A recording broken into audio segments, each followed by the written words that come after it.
Elizabeth tilted her head like someone listening to a sound no one else could hear. Her eyes scanned the room, and for a moment Steve thought she was waiting for something to respond before she spoke. "There's something I should have shown you earlier," she said, "but I thought it was better not to touch it until now." She walked over to the table in the corner and opened a folder with unusual care, as if afraid to wake whatever was inside it. The yellowed pages released a smell of ancient mold, the kind of smell that makes the back of your neck itch, reminding you of places that were better left sealed.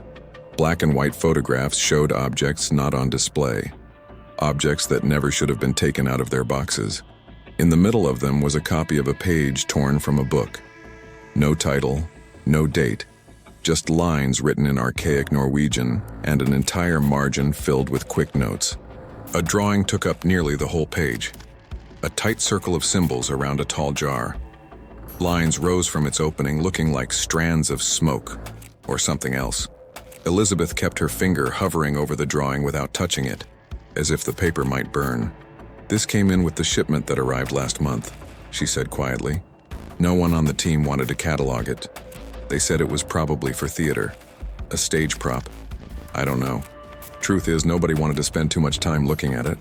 Joanna scanned the text, but there was no automatic exchange of conclusions, just an uncomfortable silence. "Someone copied this drawing by hand. More than once," Joanna said. "Why?" "I don't know," Elizabeth replied. "And I'd rather not imagine." Steve lifted the page by the edge. The lines looked like they'd been drawn in a hurry, or in fear. There was something in the way they twisted toward the amphora that reminded him of how shadows move in corners, where light doesn't reach. He set the page back down. "Let's assume this is a clue," Steve said. "A clue to something. What? I have no idea." Elizabeth closed the folder quickly, like she half expected the paper to jump out. "What's happening here didn't start yesterday," she said. "That much I know." She took a breath like someone ready to finally reveal the rest, opened her mouth, and the lights in the room flickered. Off, on again. Elizabeth froze.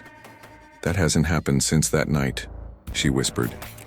"What night?" Joanna asked. Elizabeth stared down the hallway as if expecting to see someone standing there. "The night Henry, the restorer, disappeared. 2 days ago." Henry worked late that night because he had no choice. The restoration of the Baroque frame had to be finished before the next exhibit, and he was the only restorer available for the night shift.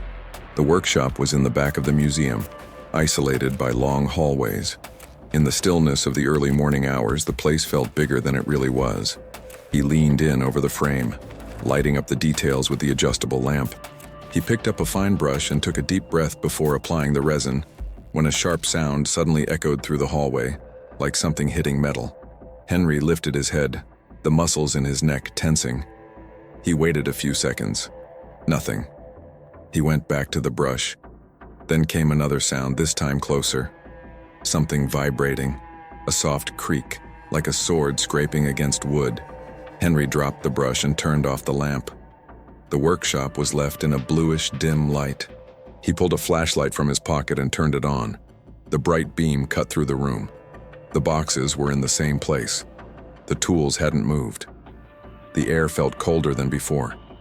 He carefully opened the door and pointed the flashlight into the hallway. The light bounced off the framed paintings and the polished floor. The sound came again, from the sculpture wing. Henry muttered under his breath. It wasn't his job to investigate, but he couldn't just ignore it. He adjusted his glasses and walked forward with steady steps. The echo of his shoes was the only sound in the hallway, until a metallic noise rang out up ahead, like a small piece vibrating inside a display case. The temperature dropped a little more as he stepped into the sculpture wing. The long shadows cast by the columns seemed to shift when the flashlight moved past them. The place had a sad kind of silence, the kind that made it clear no living soul was around. Henry moved between the glass displays, the beam of light trembling slightly in his hand. He stopped in front of a case that held medieval weapons. One of the daggers was gently vibrating, tapping its tip against the glass. Tap, tap, tap.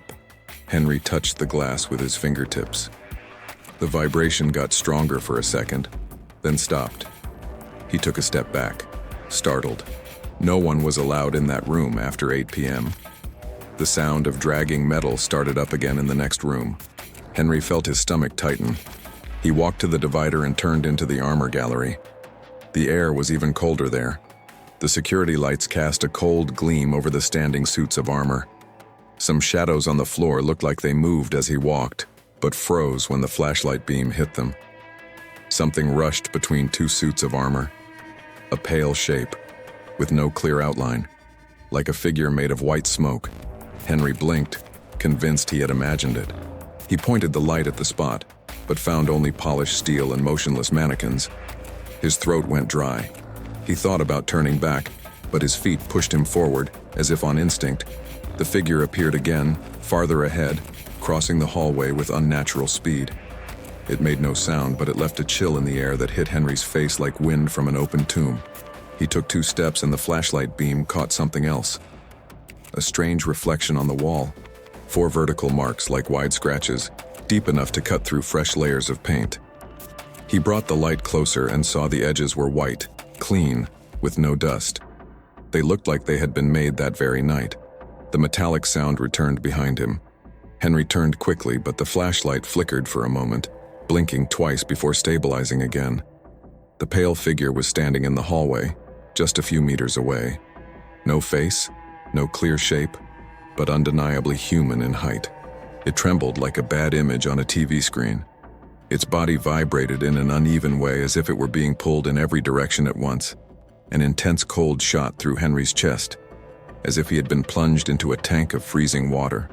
His hands began to tingle. He tried to take a step back, but his knees gave out.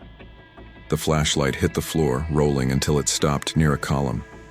The beam lit up the ceiling. The whole museum seemed to shudder for a second. Henry tried to scream, but no sound came out. The figure moved with sudden speed, crossing the space between them effortlessly. Something struck his chest with force. Not a physical blow, but a direct hit to his breath, stealing the air from his lungs. The world went dark as if someone had flipped off the switch of his own consciousness. The body was never found. The next morning, the museum became the subject of local websites and regional news channels. Technicians, police officers, and curious onlookers crowded the entrance. The snow piled up on the steps made everything look even grayer. The museum director gave formal statements, claiming to be cooperating with the authorities. Not a word about other recent incidents. No hint that this wasn't an isolated accident. It was in this setting that Steve and Joanna Myers arrived in the late afternoon. The wind cut through the street in blocks of freezing air. The neoclassical facade looked even more imposing under the overcast sky. Steve pulled up the collar of his jacket and studied the building like someone sizing up an old enemy. Joanna climbed the steps without hesitation, knocking snow off her boots on the marble floor. The wind pushed her hair across her face, but she didn't bother fixing it.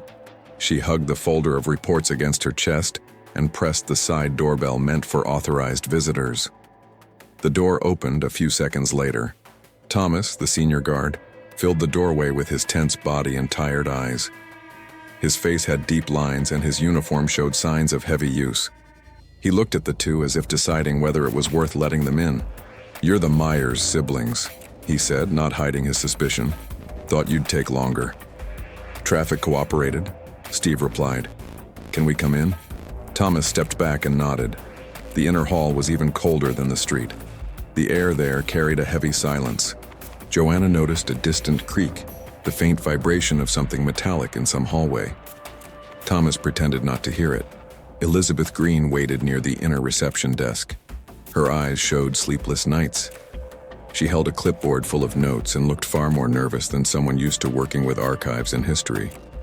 "Thank you for coming," she said. "We had no one else to turn to." "What really happened here?" Joanna asked. "That no one is talking about?" Elizabeth glanced at Thomas before answering. "It wasn't a normal disappearance, and I have reason to think it wasn't the first. The museum has been recording strange patterns for months. Unexplained vibrations, objects moving, marks appearing out of nowhere. And now someone vanishes without leaving a trace." Thomas cleared his throat. "Come on. I'll show you the place, and then you can draw your own conclusions." He led the way down the hallway. With each room, the cold deepened by a degree. Some display cases vibrated, making small pieces rattle like faint bells.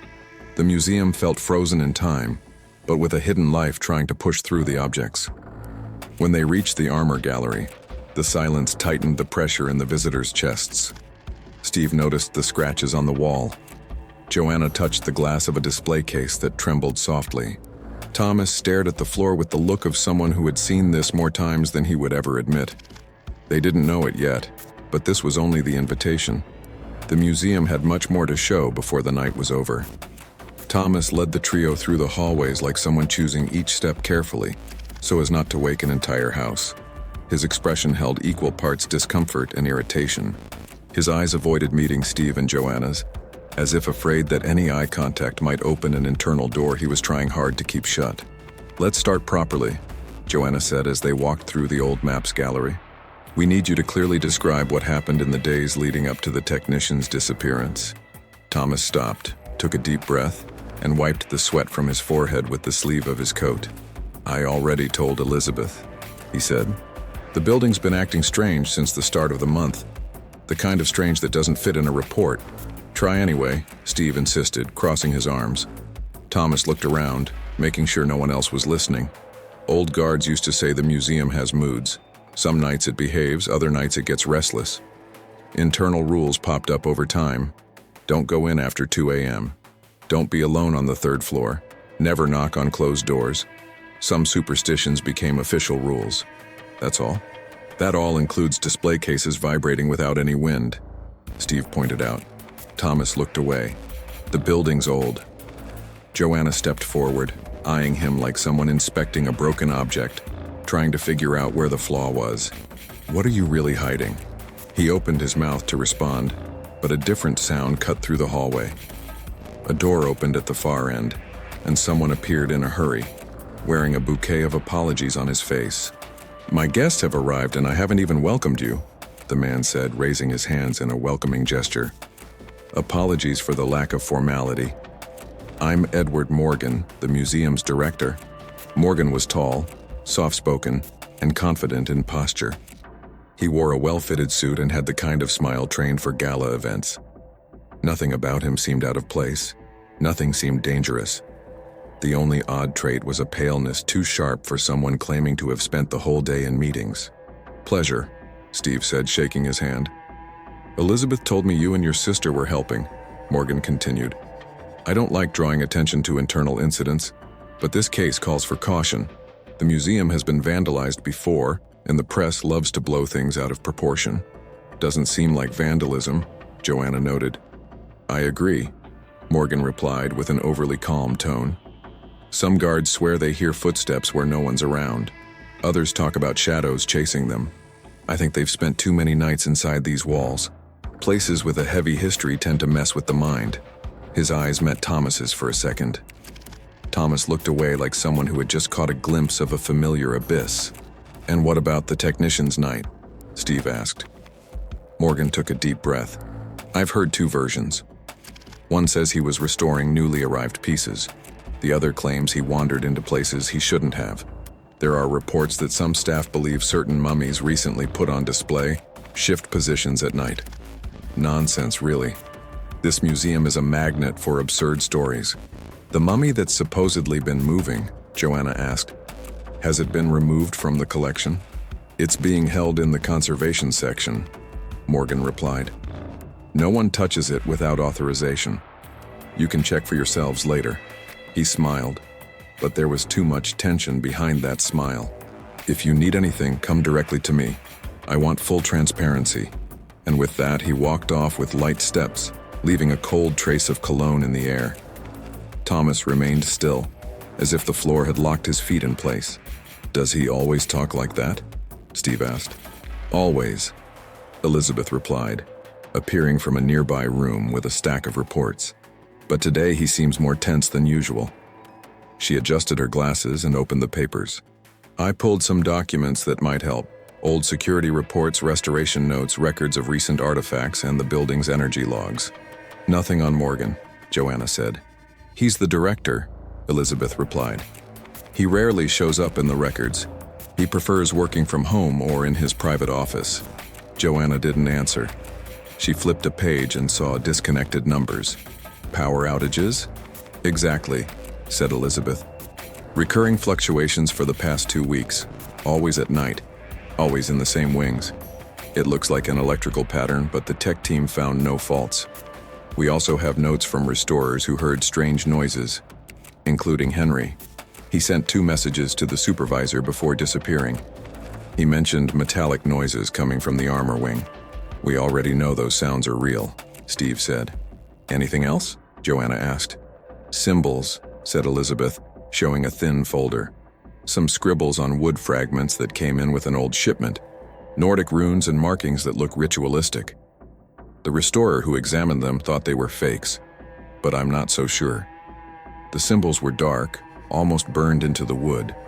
Curves and lines forming something that didn't match anything in a catalog. Joanna touched one of the images with her fingertips. This is far from ordinary, she said. The conversation continued into the next wing. Steve studied reports while Joanna fired off quick questions. The investigation moved forward like a puzzle with oddly shaped pieces. What do you think we're dealing with? Elizabeth asked. Not a ghost, Steve replied. Ghosts don't leave marks that solid on walls. Or move suits of armor, Joanna added. Unless they have some kind of physical strength, and even then it wouldn't explain the technician vanishing. Elizabeth took a deep breath. What if it's a mummy? I mean, not literally a living mummy, but something connected to it.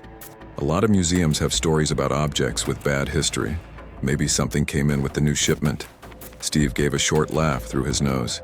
A mummy going for a nightly stroll. That's a new one. Ridiculous, said Joanna, but still better than a ghost. Mummies don't walk through walls. Who says this thing walks through walls? Elizabeth replied. Steve pointed to the deep mark in the plaster on the wall. Whoever did this didn't use regular fingers or any ordinary tool, and there's no record of intruders. So what is it then? Elizabeth asked. I don't know yet, Joanna replied. They walked over to a display case of armor they had already seen earlier. This time, Steve noticed something just inches from the glass, a helmet slightly out of place. Nothing obvious, just a few degrees off from its original position. Joanna checked the catalog attached to the side of the case. It was supposed to be aligned with the shield next to it. Did the staff move this today? She asked. No, Elizabeth replied. The last inventory was 3 days ago. It matches the photos. It doesn't, Steve said. That helmet moved on its own. Thomas stepped closer without being called. Don't blame everything on the museum. Sometimes people move things. No one's perfect. Steve stared at the guard. You've been sweating cold since we got here. What are you hiding? Thomas opened his mouth, but the radio on his belt let out a screech so sharp it made all 3 of them flinch. A distorted voice broke through the static. Sounds of metal dragging echoed through the transmitter. Thomas quickly shut it off like it had burned his hand. Before anyone could speak, something moved behind them. A white, unstable shadow shot across the side wall with such speed that the human eye barely registered it. It had no clear shape. It was like loose electricity trying to mimic the outline of a person. The air went cold instantly. Joanna spun around, pulling Steve by the elbow. Did you see that? I did, he said, eyes locked on the spot where the figure vanished. Elizabeth was pale as a sheet. That's no mummy. The shadow didn't return. The hallway stayed silent, but the cold it left behind lingered. The 3 of them stood frozen for a few seconds, trying to process what they had just seen. Nothing there followed the rules of the building, of physics, or of common sense. The investigation had just shifted to another level. The Nordic Antiquities room was in a lesser-visited corner of the 2nd floor, past a hallway full of tapestries that smelled of dust and wet wool. When they reached it, Elizabeth turned on the main lights, but the cold glare wasn't enough to shake the feeling that the room preferred staying in the dark. Stone-carved runes covered an entire wall. Display cases held amulets, pieces of ships, rusted blades, small statues of gods with stern expressions. The air inside felt heavier, as if the temperature had dropped a few degrees the moment they crossed the doorway. This is where we keep most of the Nordic collection, Elizabeth explained. Most of it isn't displayed to the public often. A lot of these pieces still don't have full cataloging.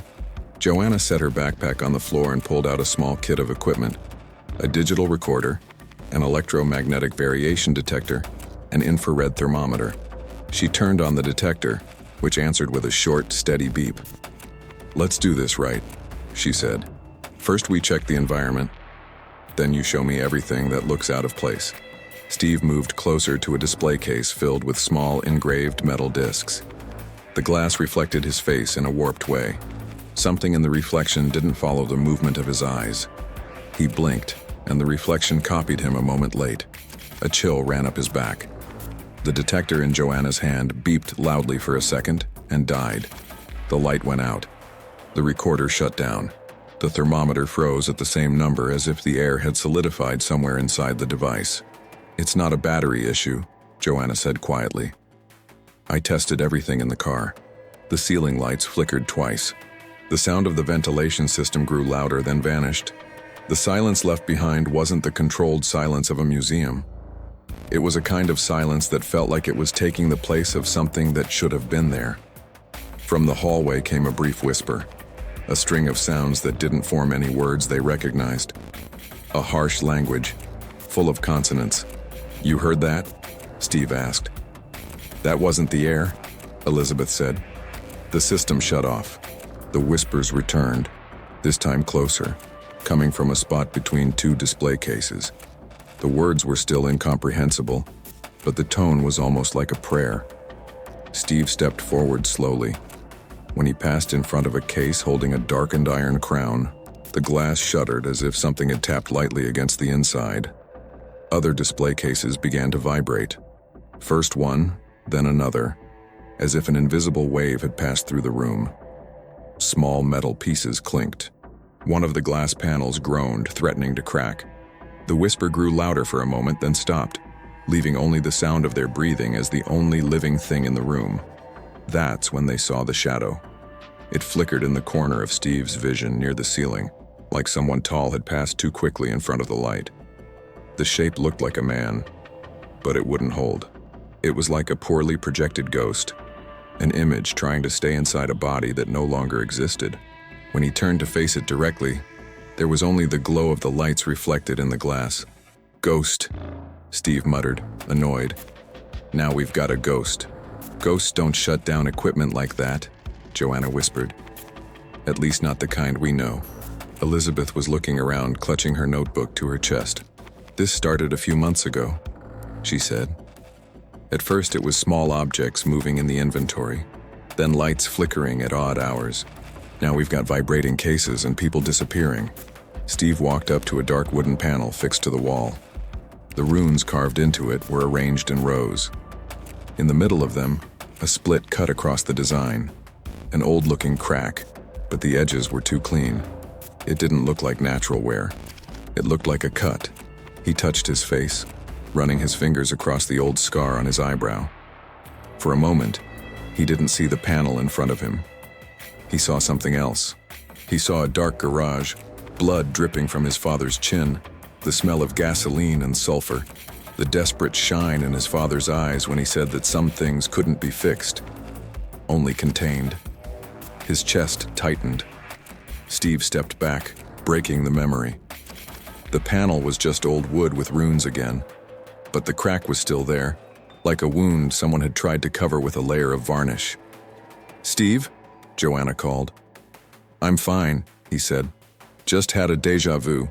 Joanna stepped closer to the panel. She passed her hand near the runes without touching the wood. "This isn't part of the original design. Someone cut this.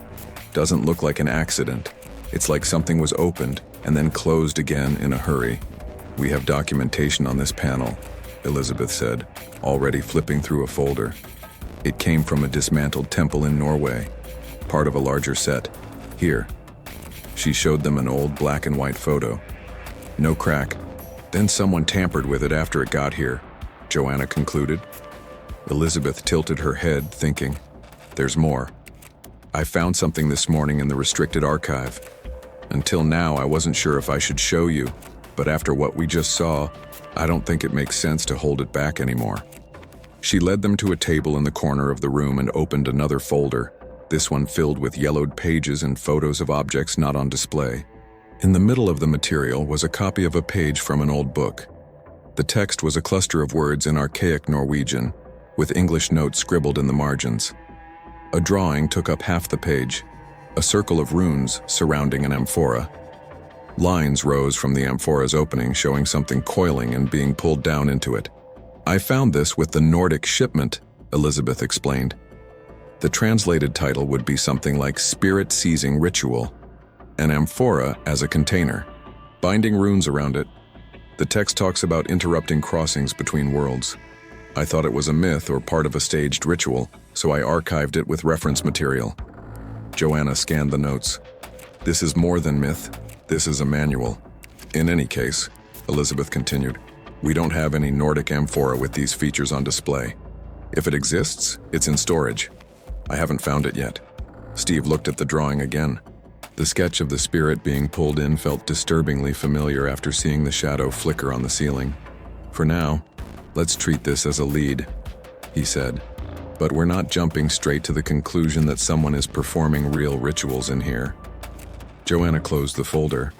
"We've had nights where rituals were the only explanation," she said. "It's not something I toss on the coincidence pile." Thomas's radio crackled in the hallway, snapping them back to reality. He answered, frowned, then looked at them with an urgency he hadn't shown until now. "We've got a problem in the modern art wing," he said. "One of the staff. Come now." They went down the stairs, almost running. The cold seemed to follow the group, descending with them step by step. The modern art wing had white walls and paintings that looked like expensive jokes, but in that moment no one cared about aesthetics. A museum employee was sitting on the floor, leaning against the wall, eyes wide open and fixed on some random point on the ceiling. The name on his badge read Paolo. His hands were shaking. His nails were dirty, as if he had clawed at something hard. His lips kept moving non-stop. "Ghost of a man," he murmured without pause. "Ghost of a man. Ghost of a man." Elizabeth knelt beside him. "Paolo, it's me, Elizabeth. Look at me." He didn't react. He stayed staring at nothing, repeating the same phrase in a hoarse voice. Joanna touched his wrist. His heart was racing. No signs of injury, no blood. Just a terror so deep it had shut down everything else. "What happened?" Steve asked another staff member nearby, pale as chalk. "I found him like this," the man replied. "He was supposed to check the motion sensor in this room. When I arrived, he was sitting there rocking, repeating that. He didn't respond to anything I said." Thomas called emergency services with trembling fingers. His voice cracked as he gave the address. When he hung up, he rested his hand on the wall, like he needed something solid to hold on to. "It can't be starting again," he muttered, low enough that only someone paying close attention would hear. Joanna heard. "Starting what, Thomas?" He shook his head but didn't answer. The distant sound of a siren began approaching. Paolo kept repeating the same words, as if his mind had broken at a point from which there was no easy way back. Ghost of a man. For anyone who understood that kind of thing, it was yet another warning that whatever walked inside that museum wasn't simple, wasn't safe, and wasn't interested in stopping. Elizabeth led the two of them to the archive like someone leading others into a confessional. The museum's basement smelled of damp paper and decades-old dust. The tube lights on the ceiling buzzed now and then, like bugs trapped behind glass. Thomas came with them up to the door but stayed just outside, arms crossed, as if an invisible line kept him from going in. "This place isn't open to just anyone," Elizabeth said, unlocking the metal door. "Not everyone likes digging through the museum's past." "That's exactly why we're here," Joanna replied. Inside, the archive stretched out in tall shelves, filled with boxes labeled by years and codes. Elizabeth walked confidently between the rows, stopping near a locked cabinet at the back. The basement archive felt like a forbidden zone of the museum. The bare concrete walls held onto the smell of old paper and sea air. The lights flickered, like they were too tired to keep going. Elizabeth opened the metal cabinet and gestured for the siblings to come closer. Thomas remained outside, motionless, locked in a fear that had no name. "After what happened with Paolo, I had to understand," Elizabeth said as she walked among the shelves. "This museum has a past no one likes to touch." She opened a cabinet, pulled out a hardcover book and 2 folders full of yellowed documents, and set everything on the central table. Let's start with the oldest, she said. Joanna opened the book. It was a diary. The handwriting was fine and organized, but the tone changed over the decades. It belonged to the curator Frederick Scott, Elizabeth explained. He documented phenomena starting in 1924. Joanna skimmed a few entries. Footsteps during night rounds with no human presence. Lights turning off on their own. Only the director sees beauty in this. Another from 1927. Director Michael Morgan insists on testing the artifact. Speaks of crossing death. Something is wrong with him. Next, 1928. He brought in an ancient amphora. Says it will anchor his soul. I can't allow it. But he laughed at me. If it fails, it will bring a bodiless shadow into this place. Joanna looked up. So this eternal life story isn't just a rumor. It's not, Elizabeth said, opening the first folder. Here's Michael Morgan. Old photographs showed a tall, rigid man with a thin mustache and a smileless gaze. In another image, he posed next to a tall amphora with raised symbols on its surface.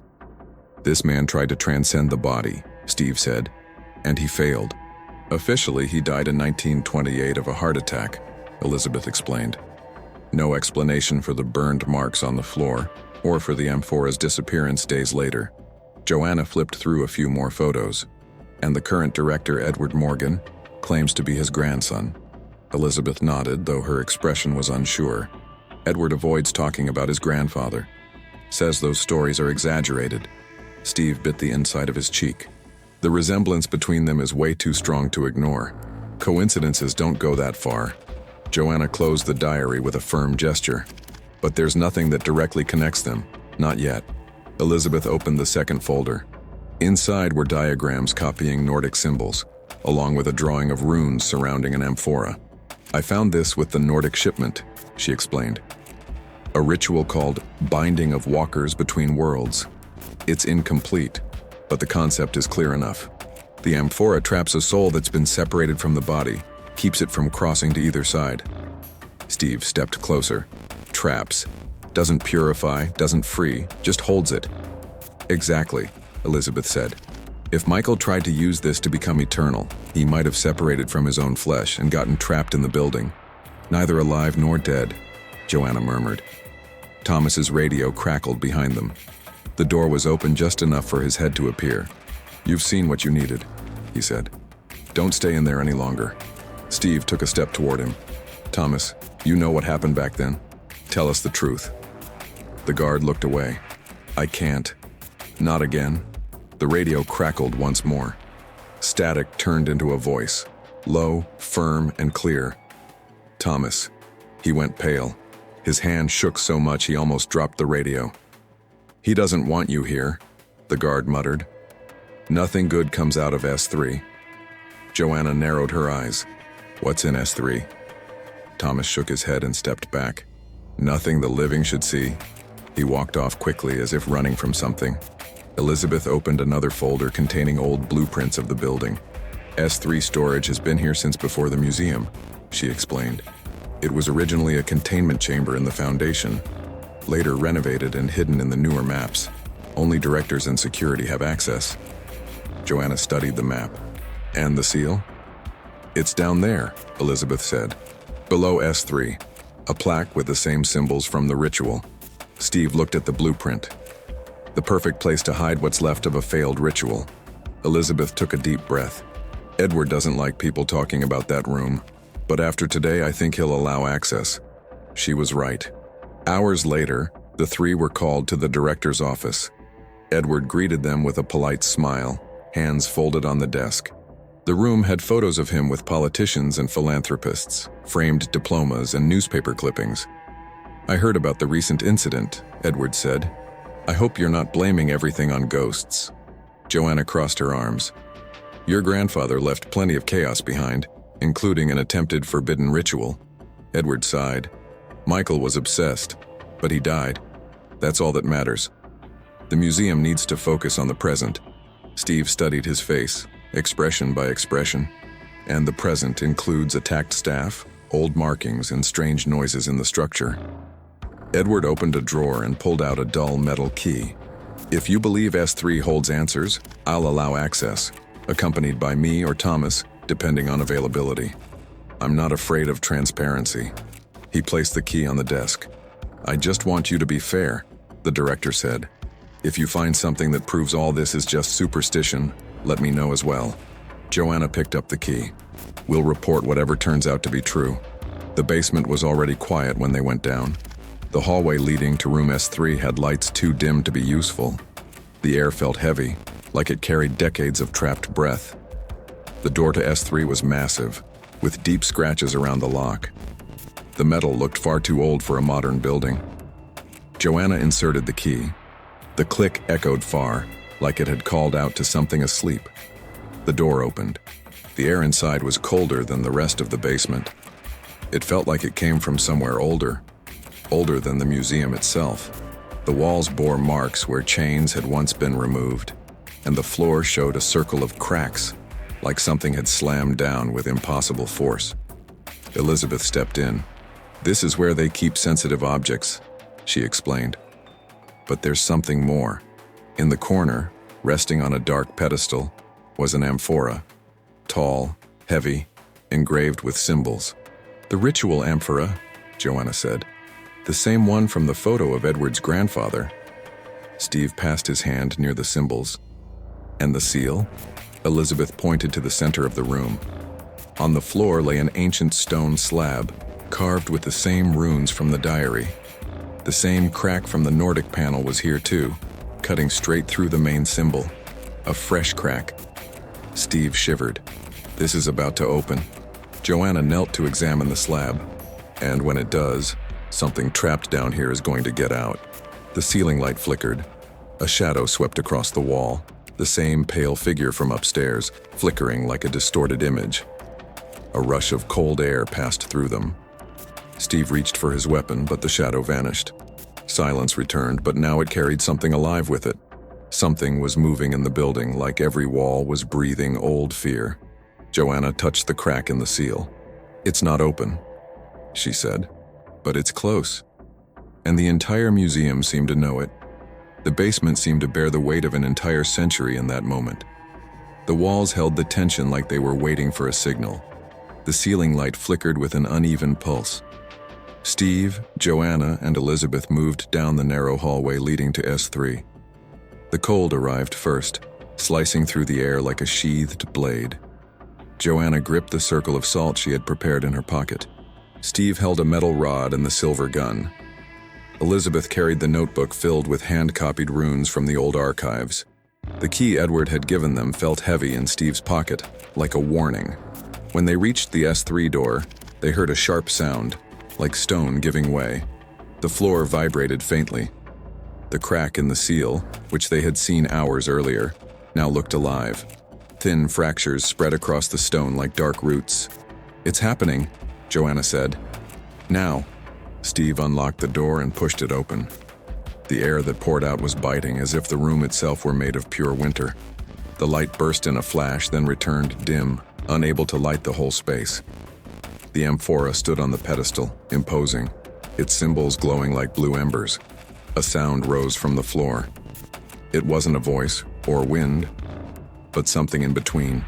A white outline tore through the air, flickering like a reflection in shattered glass. The shape took form. A tall, translucent figure, its grayish-white hue pulsing like it was made of solid smoke. The face was only vaguely human. The image trembled, shifting between opaque and transparent. Every movement ignored gravity, as if the creature slid between layers of reality. It was the same silhouette they had seen before, but now it was whole, visible, complete. Elizabeth stepped back, nearly dropping the notebook from her hands. This can't be real. Joanna recognized the impossible features. What stood before them was a spectral version of Edward Morgan, only without the human mask. A warped reflection, suspended between life and death, as if its form were trying to exist in multiple states at once. He waited for the seal to crack, Steve said firmly. This is when he's strongest. The creature turned its head. Its movements resembled someone struggling to hold a shape, but failing at every turn. The voice came without a mouth, without a source. It echoed through the entire room. "You should not have come back." The figure moved forward. The wall beside it seemed to lose solidity at the touch of its spectral hand. It passed through the concrete like smoke. Then it snapped back to solid form, cracking part of the column. The floor shook. Steve ran to the center of the room, trying to draw the creature's attention. He raised the iron bar and struck its spectral chest. The impact passed through the body without resistance, creating only white ripples. The creature kept advancing without flinching. "Iron doesn't work," Joanna shouted. "He controls his own density." Steve stepped back twice. The creature turned solid for half a second. Steve took the chance and struck the side of its face. The blow passed through and ricocheted off the floor. The response was fast. The creature lunged forward in a burst of speed. The impact hit Steve in the chest and hurled him against the wall. He collapsed with a groan, clutching his chest like the air had been torn from his lungs. Joanna ran toward him, but the creature appeared in front of her, flickering between solid and smoke. She raised the circle of salt. The creature flinched almost instinctively. "He fears this," Joanna said. "Salt traps his form." The creature wavered. It became too translucent, then too solid, like it had lost the rhythm of its own existence. The cracked seal glowed on the floor, pulsing with bluish light. The amphora responded with a deep vibration. "He's connected to the seal," Elizabeth said, her voice trembling. "When the seal cracks, he becomes more stable, but also more exposed." The creature charged again. Joanna drew a line of salt on the floor. The spectral figure tried to cross it, but the glowing edge forced it to hesitate. The flickering intensified. It became partially solid. One arm caught in the resistance of the salt. For a moment, its spectral structure seemed trapped there. "Now!" Steve shouted. Joanna pressed the circle against the creature's chest. The impact triggered a white wave that burst through the room. The figure fought against the forced stability. It became solid for too long. Long enough, but not long enough. The figure broke free violently, shattering the line of salt and throwing Joanna backward. Steve rushed to her, pulling her up by the arm. "We have a chance," Joanna said, "but it has to be when he's fully spectral. When the seal breaks completely, that's when he's vulnerable.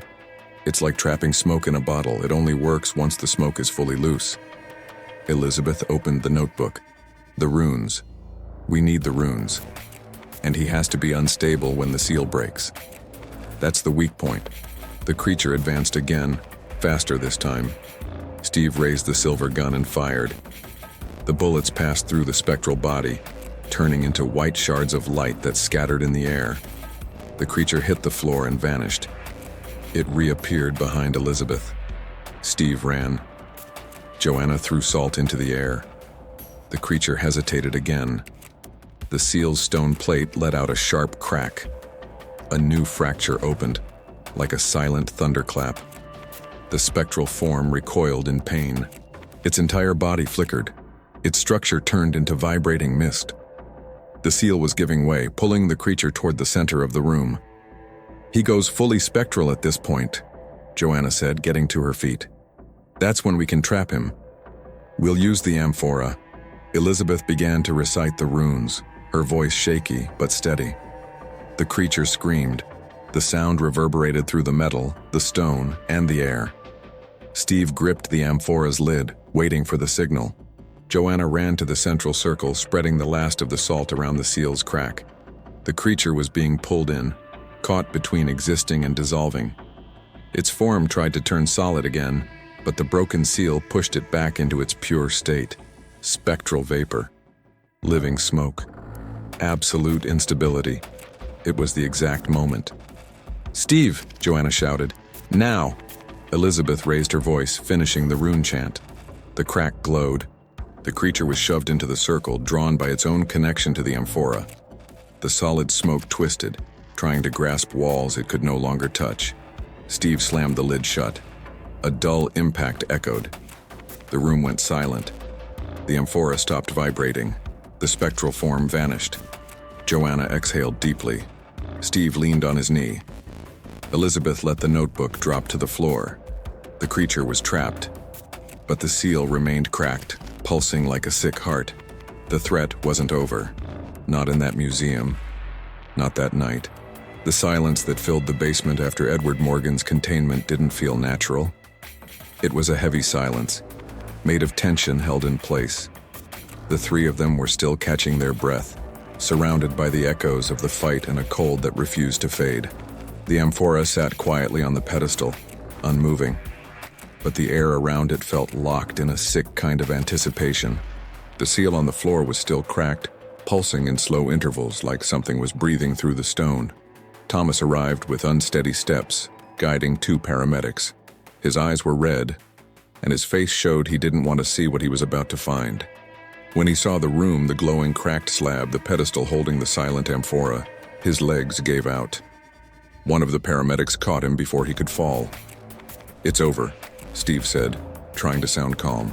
"The creature's already been trapped." Thomas shook his head, unable to believe it.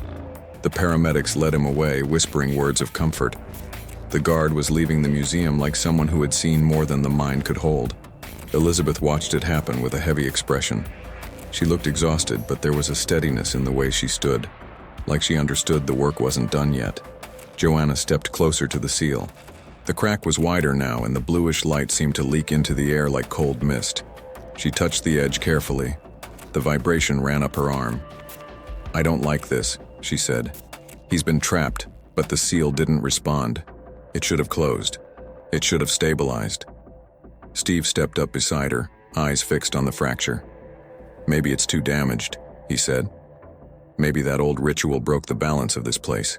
Elizabeth moved forward. Her fingers were still trembling from the effort of reciting the runes. "The seal is Nordic, but its foundation is older. If it was broken once, it might have changed forever.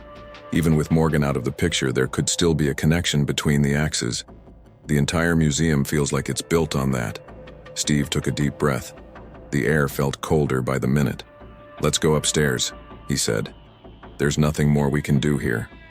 We did what we could. They climbed the stairs slowly. The building felt larger now, as if every room had gained new depth.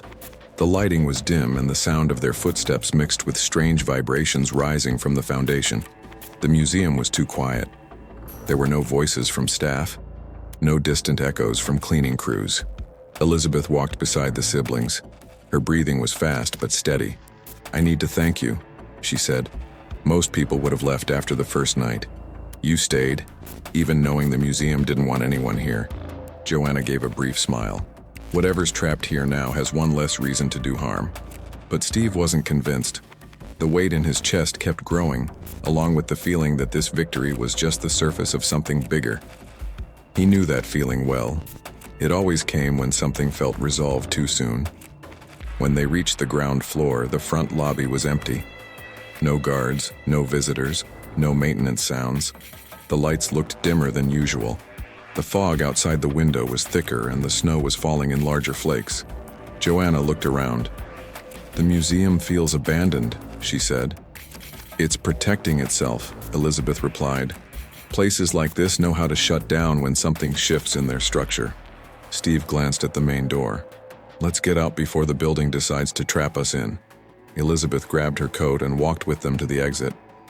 Before opening the door, she took a deep breath. "I'm going to keep researching. I'll find out what that amphora really meant, the connection to hell and the original ritual. Michael Morgan couldn't have created this on his own. There's more history buried than any archive tells." Joanna touched her shoulder. "If you find anything, call us." "I will," Elizabeth said, with a faint smile. They stepped through the door. The icy wind hit their faces like winter was preparing something bigger. Snow covered the parking lot, and the sky looked darker than usual for that hour. Steve gave the museum one last look. "Something's still wrong," Steve said. "I feel it, deep in my gut." Joanna looked at the silent facade. It was as if the building had lost its soul. Whatever had happened inside had drained the energy from the entire place, but she wouldn't have time to respond. The vibration came like a distant impact, rising through the ground. All three turned at once. The basement windows lit up in blue. The glass trembled, cracking slightly. The snow around the foundation shifted, as if something was pushing the earth from within. "It can't be," Elizabeth whispered. Another impact. The vibration grew stronger. And then everything happened fast. A beam of blue light tore through the basement, breaking the stone floor. It surged through the hallways, lit up the stairs, and swept across the walls like a frozen bolt of lightning. The energy exploded out of the museum's lower level, bursting through the windows in a column of cold that rose into the sky. The seal slab, down below, finally gave way. The sound wasn't an explosion. It was a sharp crack, like ice shattering under pressure. The blue light spread across the courtyard, lifting the snow off the ground for a few seconds. The wind grew heavier. The temperature dropped so low their breath turned into thick clouds. The portal had opened. They heard the crackling of bones first, then footsteps, the scrape of hooves on ice, high-pitched laughter, the distorted jingle of bells, the deep growl of something that shouldn't exist. And finally, the most disturbing sound of all, a long, blade-cold breath coming from a place with no name. Elizabeth dropped to her knees, stunned. Steve swallowed hard. Joanna raised her hand, but there was no weapon that could stop this. The wind brought stretched shadows that moved fast. Figures leapt from the open rift, vanishing into the night. Demonic reindeer were free. An ancient polar bear was awakening. Evil toys were taking shape in the streets. The shrill laughter of elves echoed in the sky. The great unleashing had begun. Snow fell in heavy spirals, blanketing the ground in a layer of cursed winter. Joanna stepped forward, her face steady. "The worst part of winter wasn't the cold," she said. "It was what came with it, and winter had just begun."